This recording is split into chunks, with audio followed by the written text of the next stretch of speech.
Kia ora koutou, nau mai, welcome to the University of Canterbury tonight for this UC Connect lecture. My name is Erin Harrington. I'm with the English Department and the Cultural Studies program, and I'm really happy to be able to share some of the things that I'm interested in with you tonight. These lectures are public and they are free, but we do ask that you register online, so if you haven't already done that for tonight, then there's a wee thing that you can sign up with out there as well, partly because seats are limited, but partly because we want to keep inviting you to these talks over the course of the year. Now, the toilets, if you need them, are out that way. If you hear a fire alarm or if we have some kind of emergency, then the lovely UC hosts who greeted you on the way in, they'll be our wardens and they'll be able to tell us what to do. We all know what to do in the case of an earthquake, but nonetheless drop, cover and hold, and when the shaking stops, we may need to evacuate should there be something large, which there probably won't be. I hope you've all had a lovely day. I'm going to show you lots of pictures, pretty much. My area of expertise is horror cinema. And so I have the privilege really and the really great pleasure of being able to talk about all things gross and spooky at public events, at things like galleries and conferences and schools.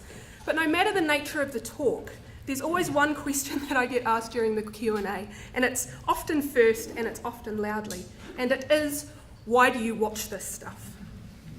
And this is a really hard question, I think, and it's a very good question, but it's also a question that doesn't have an easy answer. Because how often do you really, truly have to think about and defend your taste in things?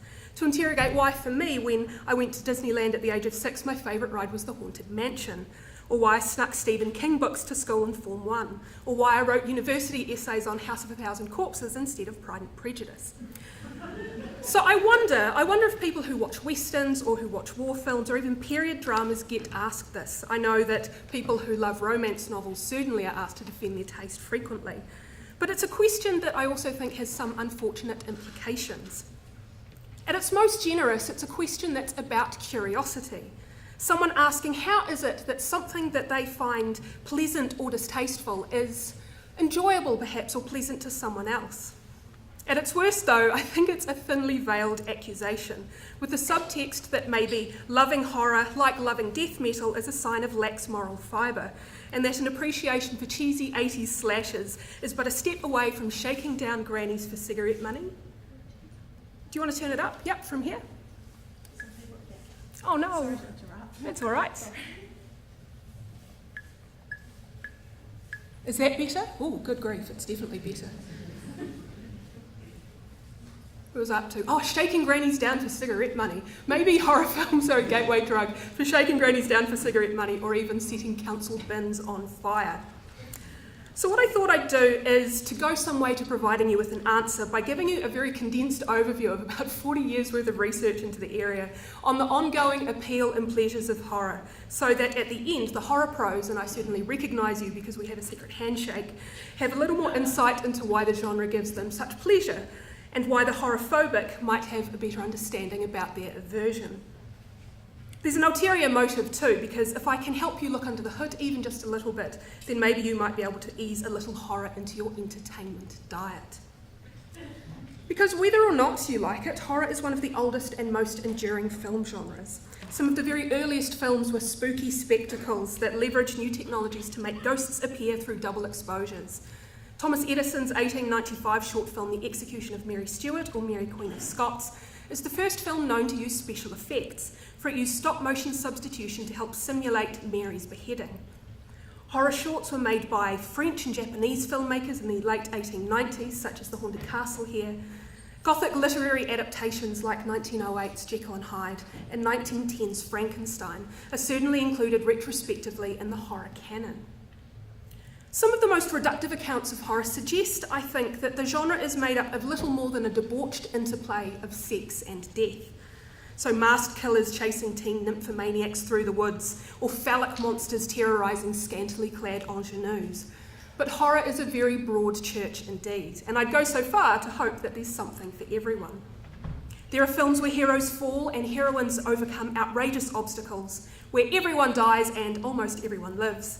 There are werewolves and witches, demonic pregnancies and possessed children, evil masterminds and seemingly indestructible slasher villains who become anti-heroes in their own right. These cannibals and zombies, monstrous animals and murderous plants, aliens and invaders, telekinetic teenagers and possessed preteens, home invasions and miraculous tales of survival, villains that range from interdimensional sadomasochistic spirits to wisecracking undead child killers to possessed rubber tyres. So tonally, horror has a pretty wide range, from the moody and the camp and the unsettling to the lurid and the cynical. So sure, there are films that are really quite excruciating in their nihilism, but at the funnier end of the spectrum, you might have horror comedies like What We Do in the Shadows, which undermines the po-faced romanticism of the vampire genre. There are also horrors that are deeply goofy and comedic. So Final Destination, which was on television just this last weekend, features a group of teens who've accidentally cheated death, and they find themselves dying one by one through absurd situations or bizarre coincidences that play out like macabre, outlandish Rube Goldberg machines of death. This is a rare film that just completely cuts to the chase, as the characters, to quote British metal band Motorhead, are killed by death. And horror is, of course, very big right now too. 2017 was horror's biggest financial year on record. Low-budget independent horrors like Happy Deathday, or so-called horror-adjacent films, films that feature horror elements like Split, were surprise box office successes. Recent art house festival darlings such as A Ghost Story, It Comes at Night, The Witch and Personal Shopper turned to horror and the supernatural to tell affecting stories about grief and loss and family and power. The wonderfully subversive Get Out, for instance, which interrogates race and racism in the USA, just won a much-deserved Oscar for its screenplay. And the grisly adaptation of Stephen King's It even earned more at the American box office than Marvel's blockbuster Thor Ragnarok. Horror then has some serious appeal, and I'm going to work through this appeal in 3 steps. A very easy place to start for us, I think, is story. What kind of stories do horror films tell, and why might we respond to them? I like to think of horror as a conceptual narrative space in which sometimes worst-case scenarios play out, often prompted by the question, what if? Most obviously, horror films reflect the fears and the anxieties of the time and place and situation that they come from. They can be highly effective cultural barometers of trauma, for instance, or tension, or even simple curiosity. In many early English language horror films, the monster was somehow external to the community that it invaded. Think about how Dracula, like many of the other roles played by Hungarian actor Bela Lugosi, is a distinctly foreign other whose mysterious, shady Eastern European origins mark him as a threat to civilized order and normalcy. Sometimes action is transplanted elsewhere, such as the plantations of Haiti or Jamaica, or jungles of vague so-called exotic locales which are deemed somehow primitive. By keeping out or displacing this other, we may bolster our literal and our figurative borders. Such a nationalistic horror of cultural contagion tends to offer a clear cultural delineation between the safe us and the dangerous them. And this, of course, has an ideological component, as it means we must always look to others and not ourselves as the source of our societal ills. There's a distinct shift after World War II, and certainly there's a change in tastes regarding monsters, a trend towards films that, for instance, appealed to the emerging teenage demographic, or that reflected an interest in technology, for instance, or outer space. You can also consider 1950s B-movies about giant spiders and radioactive ants that have been created through the hubris of irresponsible scientists, which suggests that maybe at the dawn of the nuclear age, some dark knowledge has flown from Pandora's box, something that will be familiar to those of you who just watched the new Twin Peaks. More interestingly, the external threat slowly becomes internal. Consider how Psycho from 1960 posits that insanity, dysfunction and murder are deeply embedded within the family itself. Or the way that 1956 Invasion of the Body Snatchers, or here the child film The Bad Seed, the wicked child film The Bad Seed, or even later films like the seminal zombie film Night of the Living Dead from 1968, they all show us that our friends and our family might be the biggest threat to us of all.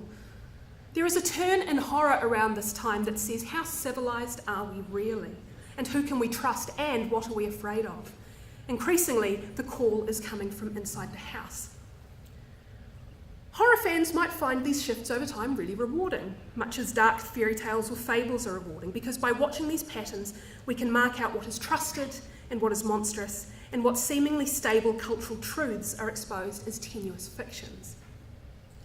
The film Poltergeist from 1982, which was one of my favourite films when I was a little kid, it has really spooky effects and a wonderful serio-comic tone, is a really terrific example, for instance, of a haunted house horror, or what is sometimes called a real estate or yuppie horror. A strain of horror in which the house, which is supposed to be a protective cradle for the nuclear family, is always, and in fact already, was a dangerous place, rather than a sanctuary. In this film, a family's young daughter is abducted by ghosts who speak to her through the television. Technology is a bad thing. And we eventually learn that the horrific haunting at the film's centre, which is initially quite benign and entertaining, has come about because the executives behind the lovely new planned community Cuesta Verde made the choice to build over a cemetery, but they couldn't quite be bothered disinterring the bodies. I want to show you a clip from the end of Poltergeist, which has this really great, goofy, funhouse feel to it, as the family's house finally begins to collapse and the dead rise from the earth. It's kind of thrilling and entertaining in its goofy excess, its ridiculous excess. And it's worth noting that Steven Spielberg was its writer and producer, and he's rumoured quite strongly to have helped a lot with the direction. So you can compare this chaos to some of the set pieces of the Indiana Jones films, which were contemporaneous.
Do you think it's undercap or overcap? I love, one of the funny little things that I love about that bit of the film is that the dad's jeans are too tight and he can't get the keys out, and then when the daughter turns up she's got this massive hickey because she's been off being naughty. But it's a really funny film. It's got this really kind of goofy tone to it by the end. But part of the thrill of this story, I think, is that the villains aren't really the ghosts. The ghosts just kind of happen to be there. The ghosts who take little Carol Ann, this wee blonde girl, for their own. Instead, it's the developers and the government officials who've decided to cut costs. Here, the American dream, house and home, nuclear family, hard work, success, is entirely corroded, just as the poor loving father of the family, who works for this real estate company, and who, by this film's logic, should have been the family's protector, is the one who has inadvertently invited horror into their lives by choosing to live there. And of course, this is a really well-played trick in horror, that when people think they are making decisions that are making themselves safe, they're actually opening themselves up for attack. Nonetheless, the family emerges safe and intact. They even have the dog with them, which is very good. Order is mostly restored. And interestingly, the recent remake from just a couple of years ago doesn't have a family upsizing into their new dream home. It has a family downsizing. They find themselves in this haunted house, not because they are upwardly mobile, but because they lost out in the global financial crisis. They've already been economically victimised. So genres play with repetition on multiple variations across similar themes, and this is a really good thing. This can be a really fun thing.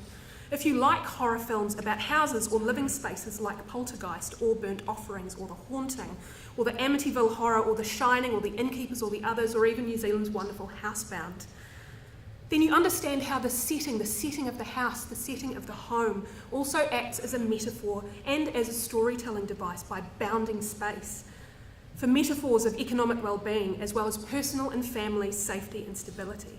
Because if you like horror and if you watch a lot of it, then the knowledge of generic conventions mean that the joy in watching is also seeing how filmmakers play with and acknowledge and challenge and even subvert tropes. It kind of starts to feel like fables after a while. It plays with your expectations. How might something like, say, a very formulaic slasher play out in a different way? Will it be conservative? Will it be reactionary? Will it be progressive? Will good win? Will evil? Or will something more ambivalent? Now, of course, this can lead to outright laziness. So in my own research, I've watched dozens of horror films about pregnancy and birth, and you'd be pretty hard-pressed to find more than 5 or 6 that are original. But this also leads to innovation, I think, in that it means that the canny viewer will find great rewards in intertextuality, in seeing and recognising tropes, and in understanding when films are referring to and even winking at their own histories. These patterns are important in another way too, because they remind us that what we are watching is fictional, even though some of those representations themselves might be difficult to watch, or troubling in other ways, such as in highly misanthropic or very violent or misogynistic films. The quite nasty rape revenge film Last House on the Left's lurid advertising famously stated, "To avoid fainting, keep repeating, it's only a movie, it's only a movie." This critical distance, though, once we recognise it and embrace it, allows space for the viewer to engage with the story on its own terms and to engage with the experience.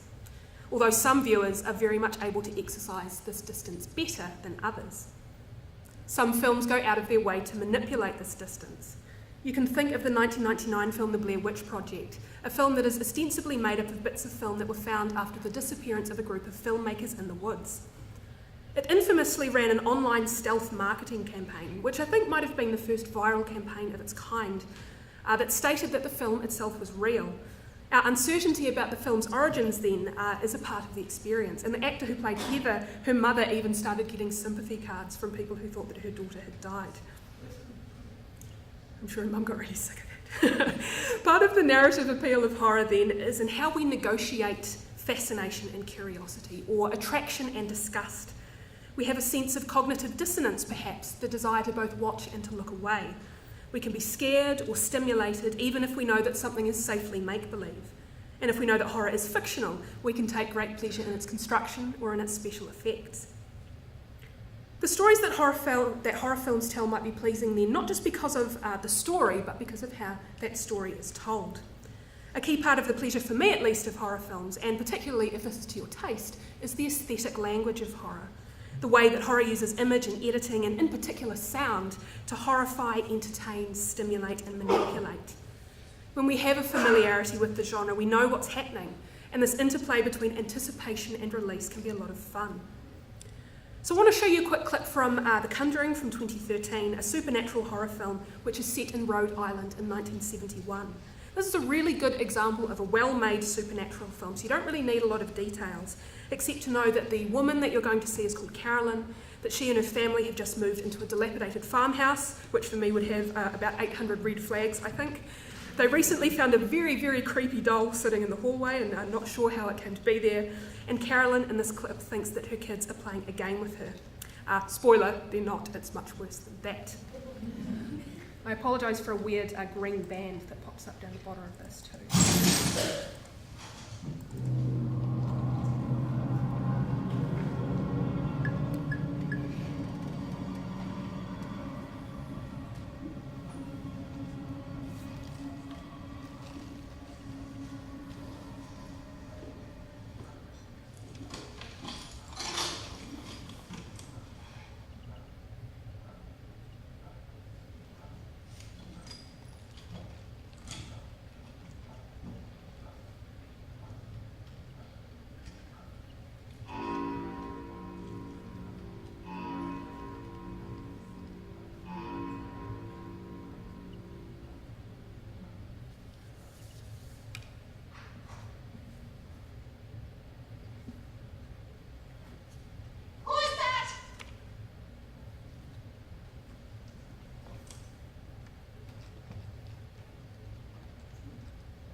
This film and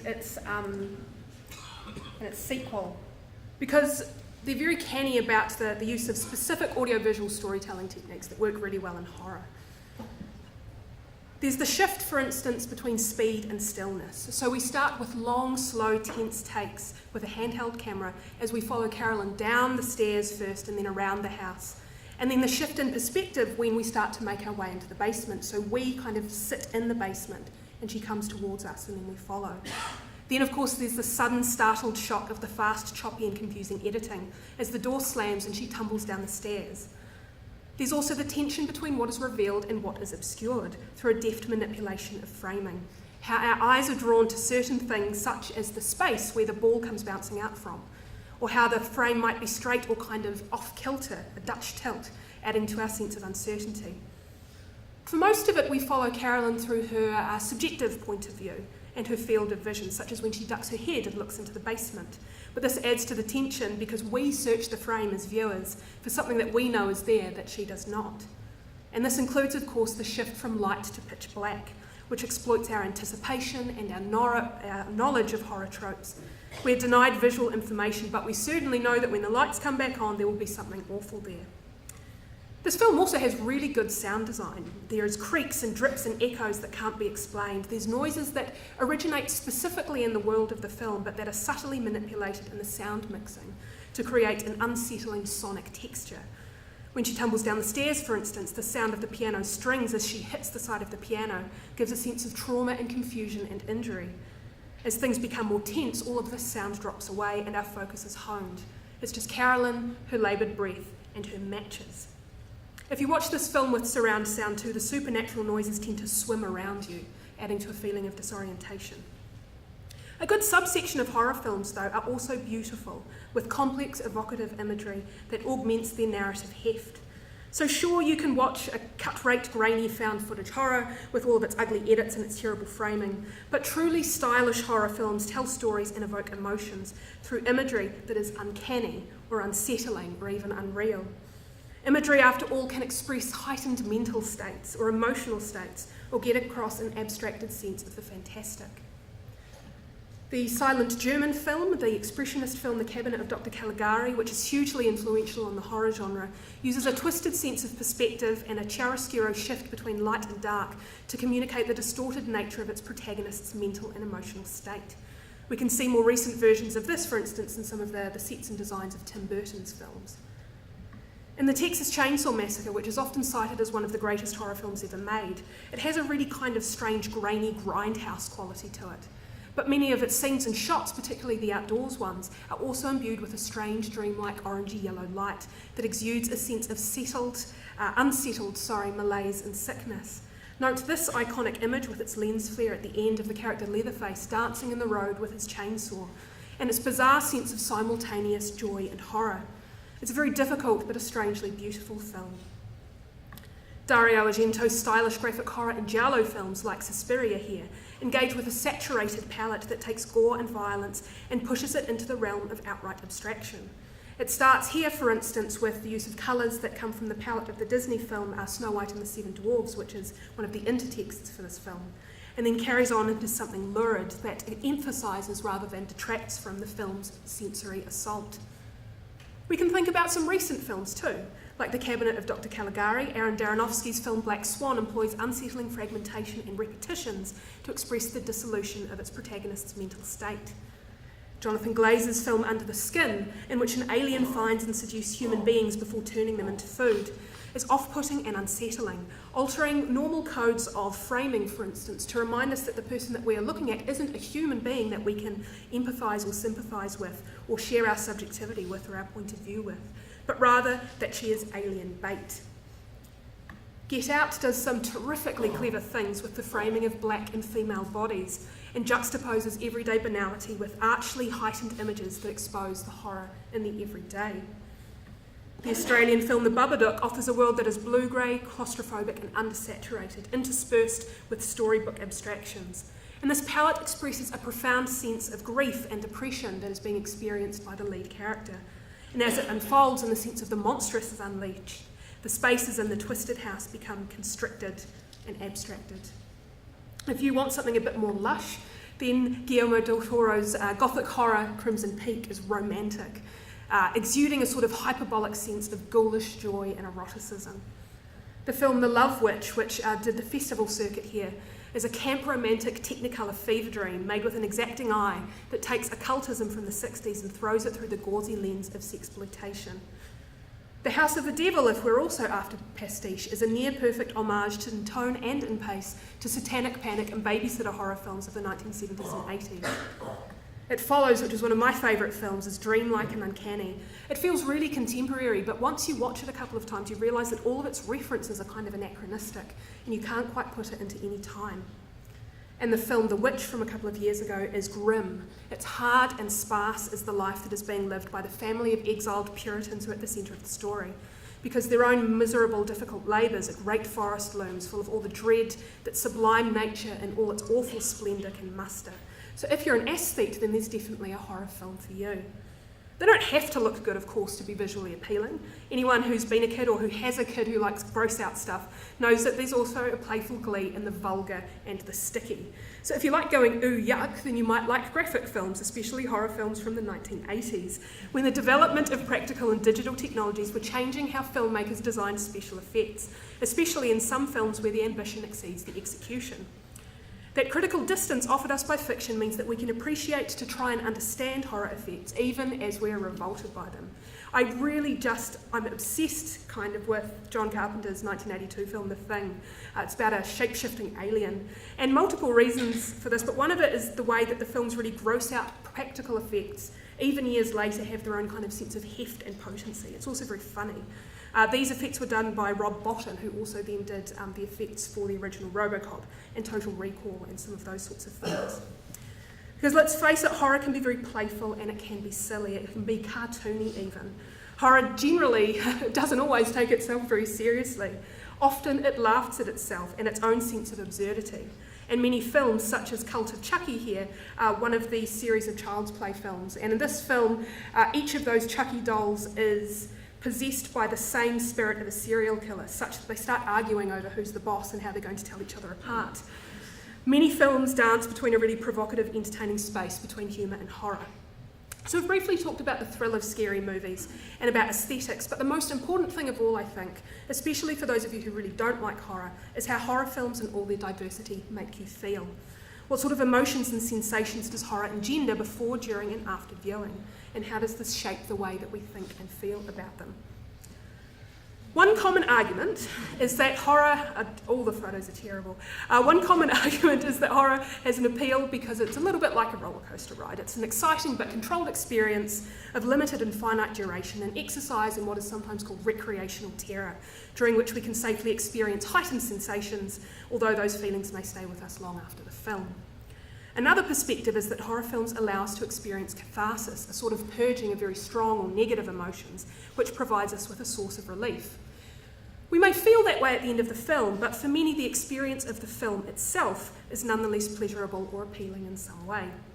We may also experience negative and positive emotions at the same time, fear and desire, or hope and terror, or laughter and horror. We may feel differently at the end of a very harrowing movie, like we've been changed, or like we've had a thrilling experience that is maybe resolved or even has been left open in a pleasing way. We may accept the dominant reading of a film, or we might read between the gaps, creating our own counter-narratives. And I suspect that this is the case often with female fans, as we navigate a genre that is both celebrated for its victorious final girls, but at the same time is quite rightly, in some cases, labelled as being misogynistic.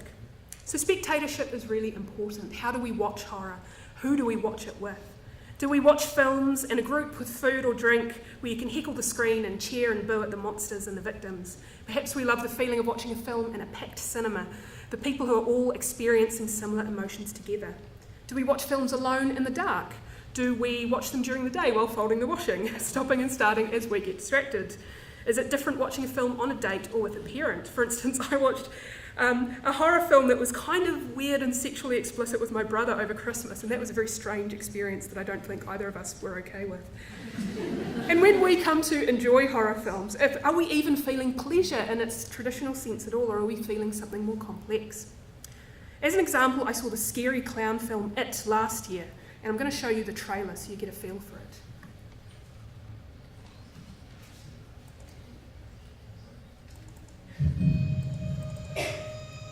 When you're a kid, you think the universe revolves around you. You think I'd always be protected and cared for. Then, one day, you realize that's not true.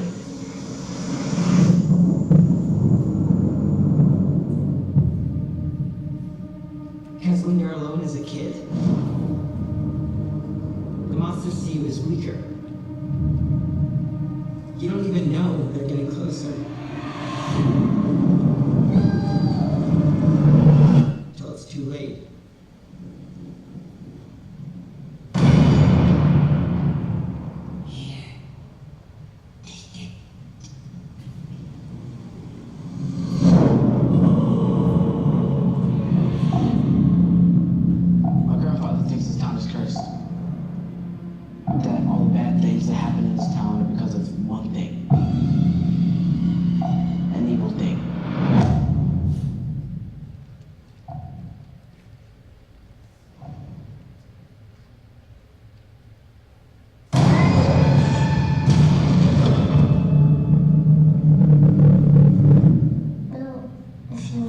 with me. We'll float too. I saw something. The clown. Yeah, I saw him too. We'll float too. What happens when another Georgie goes missing? Or one of us? Are you just gonna pretend it isn't happening like everyone else in this town? If we stay together, we'll win.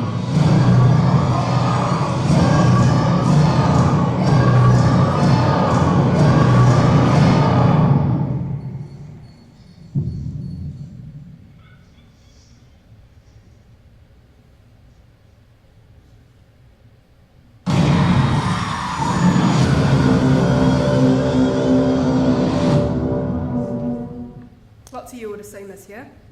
Some nods, yeah.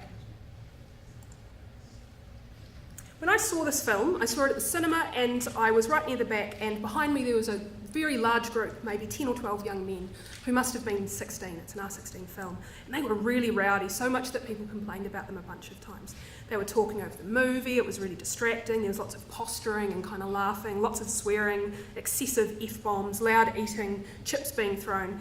But you could kind of hear, if you started listening, that they weren't kind of naughty kids, they weren't being malicious. They were just overexcited and they were playing up for one another because they were navigating fear and tension both as vulnerable individuals and as members of a group of friends. And you could tell when the film was affecting them because they'd get really quiet and then they'd disengage and relax when the tension was dropped or when things got gross but not frightening, loudly talking about which bits were and weren't scary, how annoying they found jump scares, how much smarter they were than the film. This is a complex form of pleasure and appeal. You know, it's about sensation and reaction, active spectatorship and participation, as well as an interest in story and aesthetics. These are such important questions to ask because emotion and sensation is an important part of the storytelling power of films. Comedies want to make you laugh. Some, especially the ones that I don't like, really want to make you squirm. Sad or sentimental films want you to cry or have kind of really big feelings. I saw Paddington 2 recently and just kind of came out of that, just kind of blubbing away because it was so lovely. So that's another kind of emotional sensory response. Films like Christopher Nolan's Dunkirk want you to feel a sense of claustrophobic mounting panic, and it very deservedly won Oscars for its sound mixing and editing because of this. And feel-good films want you to walk away feeling good. Horror then affects us in emotional and physiological ways that can make it difficult or bring up complex feelings of intensity by making us sweat or squirm or shake or jump. And often I wonder if people who really, really don't like horror films, it's because it's how they make them feel. It's because there's images that they can't shake or feelings that they can't dispel. It might be that you associate the feeling that you have when you're watching a horror film with quite unpleasant real-life experiences. Horror films that have open endings too, that don't shut down monstrosity, that leave us with a taste in our mouths. People seem to be able to accept them better than others. I want to suggest to you then that this is what makes horror and how we respond to horror a really interesting form of storytelling. Because far from being antisocial, although some certainly is, perhaps we can argue about that, a significant portion of the horror genre, I think, is about empathy. Beyond manipulations of image and sound, the effects that those have on the body, we get upset and wound up in these films because we care about the people in them and because we're capable of putting ourselves in someone else's shoes. Of course, we may take thrill in the tension caused by the monster, or take pleasure in the mayhem that's caused, or find it funny, or wish to see vulgar caricatures, punished for transgressions, or laugh at violence in situations that are designed to be absurd. But in horror films, most horror films, almost inevitably, there's a point in the film about 2/3 of the way through where this flips. The film pivots and we're left to cheer for those who overcome immense odds to survive. We get to enjoy their fear and panic, and then we want to root for them. So in that trailer for It, we feel for young Georgie here, the poor little boy who loses his sailboat and is then tricked and devoured by Pennywise the clown. We empathise with the children, Bill and his friends, not just because they're being hunted by a spirit, but because they are bullied, they're lonely, they're disempowered, and because they've been let down by their families and by their community. There's an actual monster in the sewers, but we recognise in the film, and certainly much more obviously in the original book, that often people are the greater monsters. In this film, the children's innocence is stripped away, and most importantly, they are frightened and we feel for them. This film then perhaps is how they rise above it, because horror is often about triumph, even if that triumph is short-lived. In other films, we might enjoy the monster. In films such as long-running franchises, the monster is our return point of contact, and we might have a real affection for them. In other films, we might sympathise with the monster and feel angry at the world that it rejects and excludes it. We might wonder at the cultural rules and boundaries that designate one thing as monstrous and the other as normal. We have to negotiate the moral positions that horror puts us in, to put ourselves in the shoes of people who sometimes must make terrible choices. And this is when horror, I think, can tell us things about ourselves in ways that are more abstract than just, say, reflecting upon societal fears. Horror involves a lot of self-reflection, or it can do. It asks us, what are we afraid of, and why are we afraid of it? So for me, how come I'm fine with quite splattery gore fests, which at their silliest are almost like, abject embodied slapstick comedy that treats bodies like rubber and props. But then again, home invasion thrillers make me lose sleep. Why am I all right with all sorts of forms of violence, of fictional violence, but the moment somebody does something to somebody else's eyeball, I'm reaching for a bucket? So horror asks us, what makes you feel things? What are you afraid of, and why? So when I get asked, why do you watch this stuff? I think the short version is that I like the sorts of stories that it's able to tell better than other kind of genres or forms. I also really like the way that those stories can be interesting and engaging, the way that they can affect my body, the way that they make me think about things or feel things in ways that don't happen elsewhere. I like horror because it's able to do things that other genres can't. At the same time, though, I do also think that monsters are just kind of awesome. Thank you.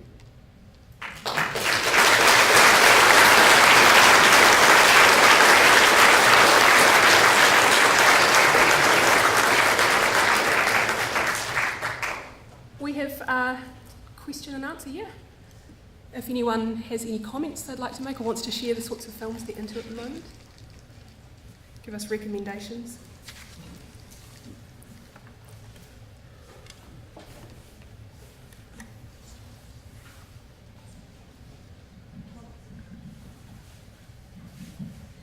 How do you compare it to the remake to the original? Oh, of it? Do you mean the original miniseries? I found the most recent film a bit frustrating because I didn't find it scary. I thought it was gross, I thought it made you jump, but I didn't feel like it had a sense of dread. So for me, wasn't really. That's why I was listening to the guys behind me because I was getting a bit bored. But that was just me. I really liked the original miniseries, but I was also very young when I saw it. So my experience of that, because it is quite dated, anyone who's gone back and revisited it recently, it's coloured for me by my affection for it at the time.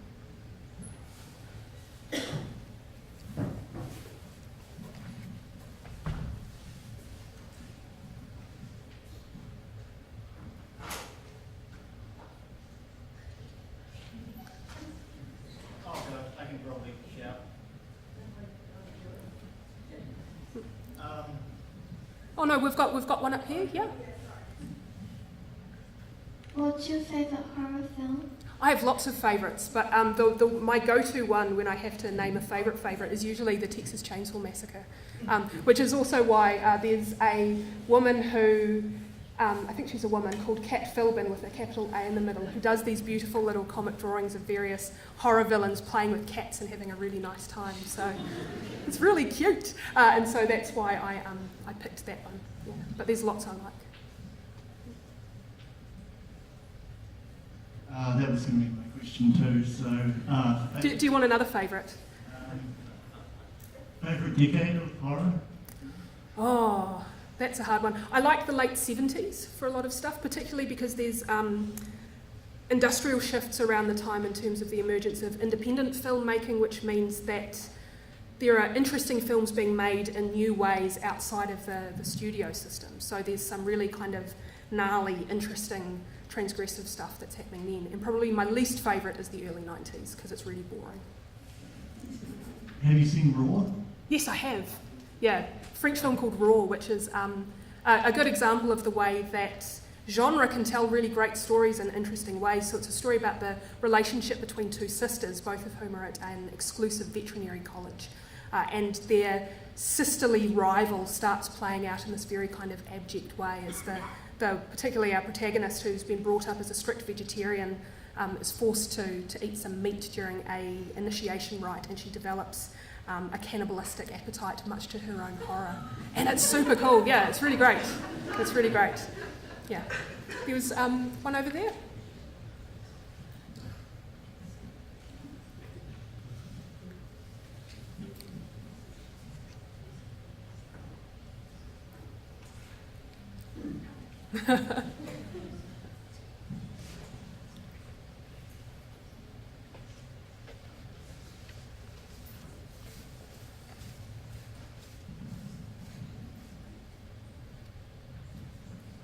Do you also study horror video games?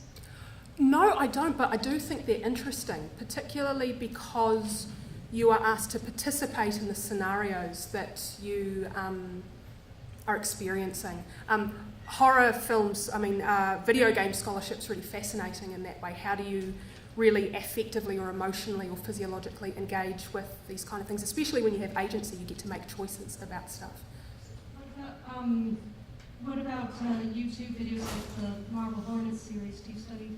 No, I haven't, but I have some colleagues who do. So the question is about Marble Hornets, kind of like this. How would you describe it? You kind of, it's horrific. It's kind of digital horror that expands. It's a transmedia storytelling. Might be a nice way of talking about it. Yeah, where there are things that you think are real or you're not quite sure, and you have to explore them through lots and lots of kind of different digital avenues. But yeah, there's really exciting new research being done, both here actually in New Zealand and in Australia as well, on digital horror and things like creepypasta, Slenderman and those kind of characters.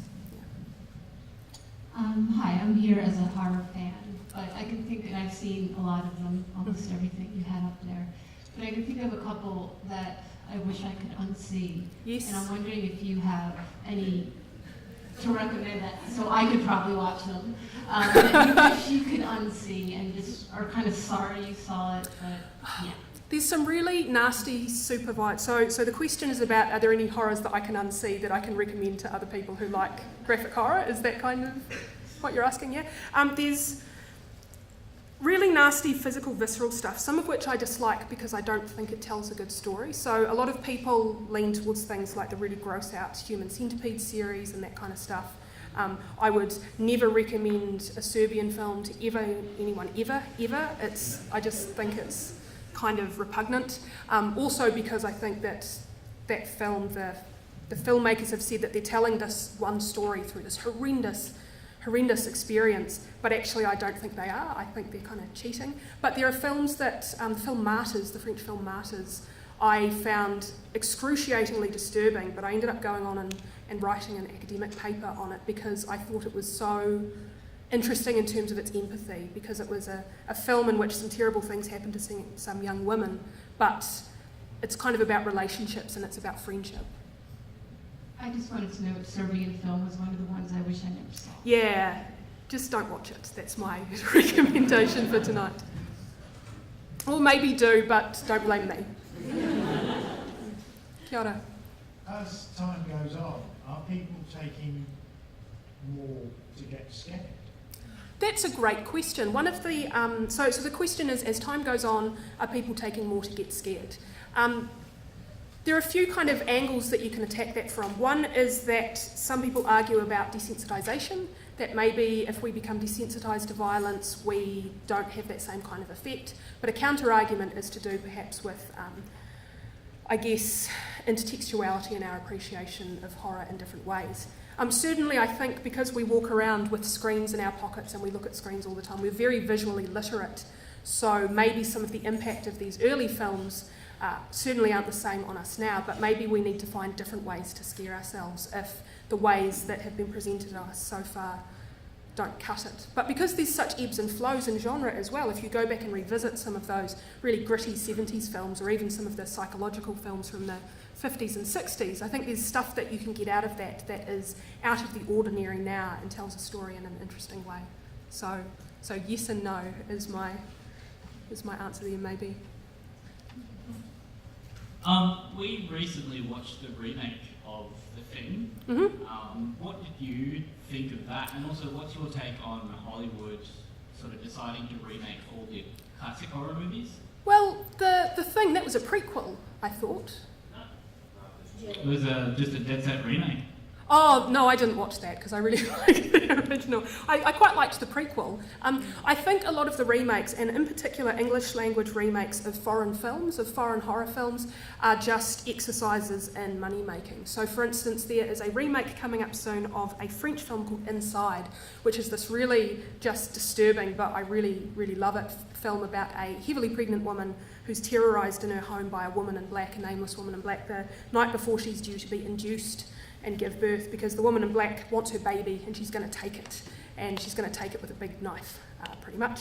And it's being remade, and the remake ignores all the interesting things about the story that kind of informed that too. So a lot of the remakes are about, you look at the top 50 films from last year, and I think I did a count for a class recently, and only a tiny handful will be original properties, will be original new stories. So often remaking things, you have brand recognition from the get-go, so you're likely to get people to watch it in ways that you aren't for maybe something new, which is why I had the poster for Happy Deathday up before. That was a huge surprise hit because it was just this tiny little unknown horror film that's kind of like Groundhog Day, but you die at the end of each day and you have to come back and find your killer. And it was a huge surprise success because it just kind of came out of nowhere. So it's complex, and I think a lot of it's cynical and not interested in actually telling an interesting story in a new way. Is there any study which shows the effect of sounds in the horror movies? Because I think it is quite important. So special effects in terms of sound. Yeah. Any particular variety, or? No, in terms of sound, if it is there is no sound, or if there is a sound, so what's the difference in the scale level or something? I'm not quite sure what you're asking. Can you ask it in a different way? He's just asking if there is a difference between the scale level, sound. So if it's more of a scale, the sound a lot lower. Sorry. I see what you mean. My apologies. Yes, sound. As an example, I taught Last House on the Left a few years ago in a class on sex in cinema, and it's a really hard film to watch. But we watched one of the worst scenes and took the sound away, and it's just kind of nothing much happens at all. So very often sound is used to manipulate stuff and to tell us stories in ways that are really kind of profoundly affecting. And a few years ago, I had a student who is profoundly deaf, and he told me that his dad's favourite genre was horror, which I found really fascinating because often so much of the storytelling is through sound, and that his dad instead created a whole other kind of set of meanings through vibration and image, which I thought was pretty cool. There was one, no?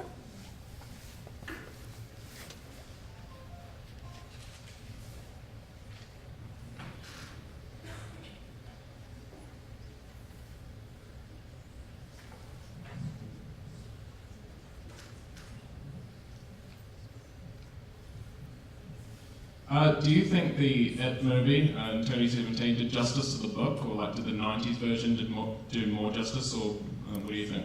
I don't think it did justice to the book. I think it told a version of the story that fit within, because it's that It film, for those of you who haven't seen it, is the first of two. So the way the storylines work in the original book and the way it plays out in the 1990 miniseries is that the children try to suppress this evil, which for them is in 1950s, and then the adults are in the 80s, and it ducks between the two. But the way they've divided up the film here is that we have the kids, who in this case are in the 80s, and the adults who are in the present.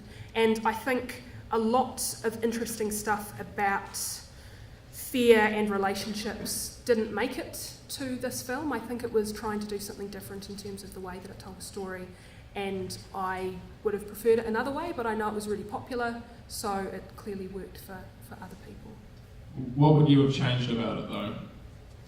I don't know, I'm a film viewer, not a film watcher. There's a lot of stuff in the original book about the way that this evil that keeps coming back 27 years, like in a 27-year cycle, kind of comes up and comes down and comes up and comes down, and relates a lot to things to do with sexism and racism and violence in the community. And one of the things I like about the book is the way that it interrogates kind of the violence and monstrosity that goes on around us that often we just kind of presume to be a part of everyday life. And I think a lot of that, because of the choices made about the way they were going to tell the story about the children, wasn't included. An example of that is that in the book, in one of the further back kind of 27 years cycle, there is an incident that involves a hate crime. And it's a really interesting and really shocking way of thinking about the violence that exists in our communities and how it kind of repeats itself, but then puts it in the figure of that. So there was kind of like a human monstrosity in there that I thought is more to my tastes that wasn't in this version of the film, which was less to my tastes. But we all have different tastes, and I know that it really appealed to lots of people. What are your thoughts of virtual immersion in horror or VR?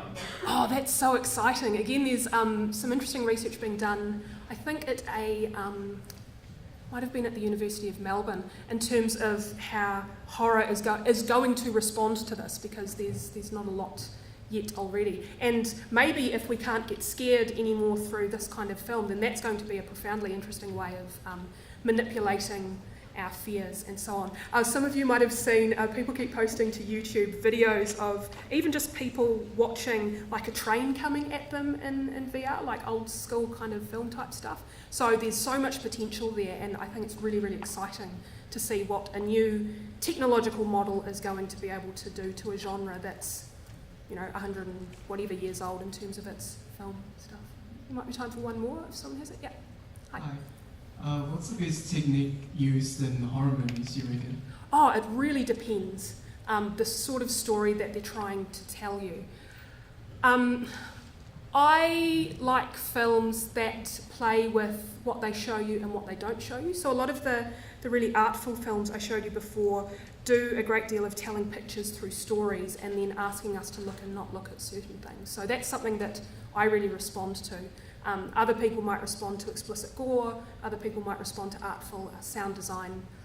It really depends. There's so many different flavours of horror that each of them have their own way of telling a story. That's us for the night, I think. Thank you so much for your time and attention. If you want to sign up out there for more talks, they are of all genres and people from all around the university, then please do so. Otherwise, thank you for coming and have a safe trip home.